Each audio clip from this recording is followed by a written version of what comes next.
కాకినాడ జిల్లా ఎస్పీ బిందు మాధవ్ ఆదేశాల మేరకు కెర్లంపూడి మండలం పాలెం గ్రామంలో ఫ్రెండ్లీ పోలీసింగ్ లో భాగంగా నేరరహిత సమాజం కోసం పల్లెనిద్ర కార్యక్రమాన్ని జగ్గంపేట సీఐ వైఆర్కే శ్రీనివాస్ మరియు కెర్లంపూడి ఎస్ఐ జి సతీష్ సిబ్బంది నిర్వహించారు. ఈ సందర్భంగా సీఐ వైఆర్కే శ్రీనివాస్ మాట్లాడుతూ హెల్మెట్ ధరించండి, రోడ్డు ప్రమాదాల మరణాలు నివారించండి, తాగి వాహనాలు నడపొద్దని సూచించారు. రోడ్డు ట్రాఫిక్ నియమాలు పాటించాలని, ప్రతి ఒక్కరూ డ్రైవింగ్ లైసెన్స్ కలిగి ఉండాలని, వాహనాలను అతివేగంగా నడిపి ప్రాణాలు తీసుకోవద్దని అన్నారు. ఇంట్లో ఎవరూ లేనప్పుడు పగలైనా రాత్రైనా ఎటువంటి విలువైన ఆభరణాలు, వస్తువులు, నగదు ఉంచరాదని అన్నారు.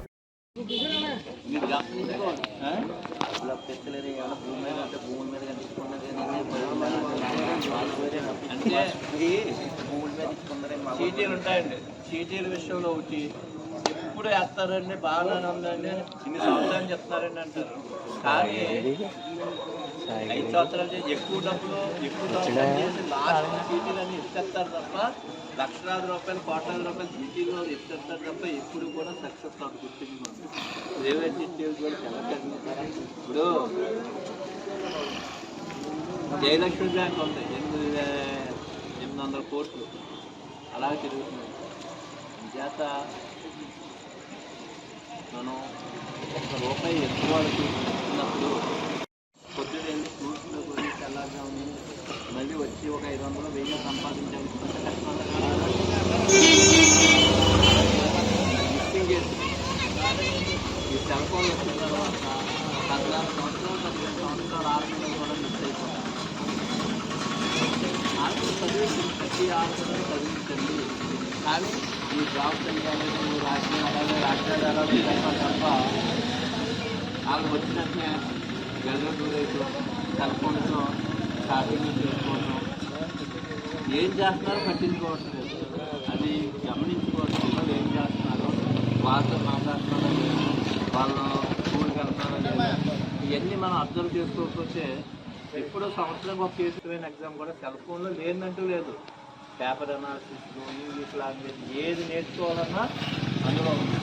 అలాగే మనం పతనం అయిపోవడానికి కావాల్సినటువంటి చెడు ఉంది అందులోని, మనం అత్యున్నత స్థితికి ఎదగడానికి కావాల్సినటువంటి మంచి ఉంది. ఈ సెల్ ఫోన్ ద్వారా లేదా కంప్యూటర్ జరిగే మరియు మోసాల పట్ల మీరు అందరూ కూడా చాలా జాగ్రత్తగా ఉండాలి. ఒక రకమైన మోసం కాదు ఆన్లైన్లో. ఇక్కడ సైబర్ నేరాలన్నదానికి ఎవరు మనం మోసం చేయలేదు. 2 వాళ్ళని మోసపోతున్నారు అందరూ.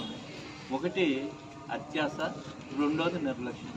ఎవడో ఏదైతే ఊరికి నేస్తా అంటున్నాడు అని ఏ విధమైన ప్రలోభ పెట్టినా మనం డబ్బులు వేసామంటే ఆన్లైన్లో అవి తిరిగి వస్తాయన్నది చాలా చాలా కష్టం. ఎందుకంటే ఈ మోసాలు చేసే వాళ్ళు మన దగ్గర ఎవరు ఉండరు, అంతా సెల్ ఫోన్ ద్వారా జరుగుతారు. వాళ్ళు ఏంటి కేర్ ఆఫ్ అడ్రస్ లేని వాళ్ళని పేరునే ఆధార్ కార్డు, ఈ ఏటీఎం కార్డు ఇవన్నీ తీసుకుని వాళ్ళు చచ్చిపోయిన తర్వాత రాజకీయంగా అటువంటి వాళ్ళ పేరుని అకౌంట్ రన్నింగ్ చేసి డబ్బులు కాజేస్తూ ఉంటారు. అలాగే కొండబాబు గారికి, పెద్దలు శివ గారికి, మురళి గారికి, అలాగే బొడ్డేడు అప్పారావు సమాచారం చేస్తూ ఉంటుంటే వచ్చేదైనా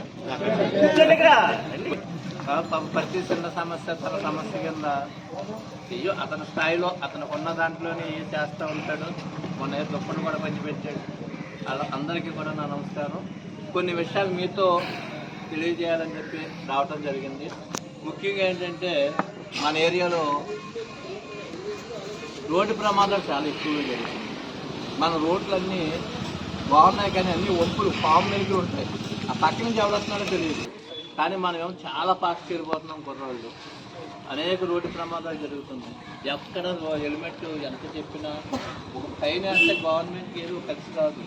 హెల్మెట్ అలవాటు చేయాలి ప్రతి ఒక్కరికన్నా, దానికోసం ఫైన్ వేస్తారు తప్ప మనం ఇప్పుడు ఫైన్ ఏమో విపరీతంగా పెంచేశారు. అంటే దయచేసి అందరూ కూడా హెల్మెట్ కొనుక్కోండి, హెల్మెట్ పెట్టుకోండి. బండి ఎక్కినప్పుడు ఇద్దరూ కూడా హెల్మెట్ పెట్టుకోవడానికి హెల్మెట్ కూడా ISI ముద్ర ఉన్నది మంచిది కొనుక్కోండి. ఒక్కసారి హెల్మెట్ పెట్టుకుంటే ఎంత ఉపయోగం అంటే ఎట్టి పరిస్థితుల్లో ప్రాణం పోతుంది. కాలు చేరితే ఈ రోజుల్లో వైద్యం వచ్చేసింది, ఆటోమేటిక్గా అవుతుంది. అది కూడా మనం జాగ్రత్తలు తీసుకుంటే రోడ్డు ప్రమాదం జరగాల్సిన అవసరం లేదు. కానీ మనం నిజం చెప్పండి, ఇక్కడ అందరికీ మోటార్ సైకిల్ ఉన్నాయి కదా, 19 ఏళ్ళు వచ్చిన డ్రైవింగ్ లైసెన్స్ తీసుకుంటే జీవితాన్ని ఉపయోగపడుతుంది. అందరికీ బళ్ళు ఉన్నాయి కానీ ఒక్కటి కూడా లేదు. బాబు శివగారు ఎవరు? మీరా?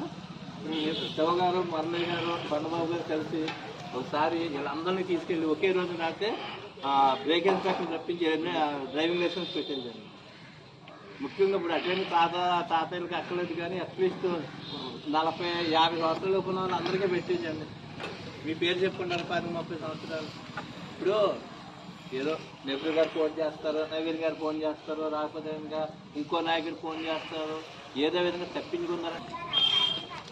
అలాగే రోడ్డు ప్రమాదాలు అన్నింటికీ కారణం త్రాగి వాహనాలు నడపడం.